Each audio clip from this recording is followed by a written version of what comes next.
عمو جمشید به قرآن ما رو از صبح کشتی توی طلاب داری راه ما ببری. چی؟ یک جا بابر غذا بده ما گوشتمای دیگه. بیا بریم که رفیقم بدم نهار بخوری.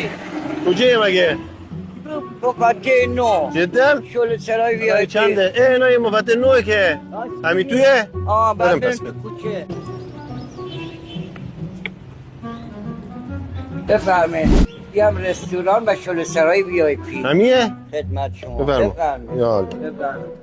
سلام، خیلی خوش اومدین، در خدمتم، بفرمایید. داوودی چی میخوری؟ ما یک مرغ شاپسند. ما هم یک کوبیده میزنم تنگش.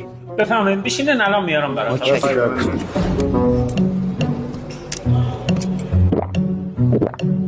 داشتم دست درد نکنه، عالی بود. قربون نوش جانتان، از غذا لذت بردین ان شاء الله. نیست. میگم شما اینجا تازه اینجا افتتاح کردین؟ نه قربونت، ما 5 سال اینجاییم. پسرتون داماد کردین؟ نه عزیزم.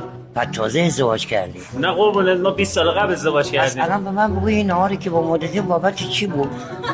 داداش خودت یک مناسبتی بده تنگش ما رفتیم یا عالی بوده. جان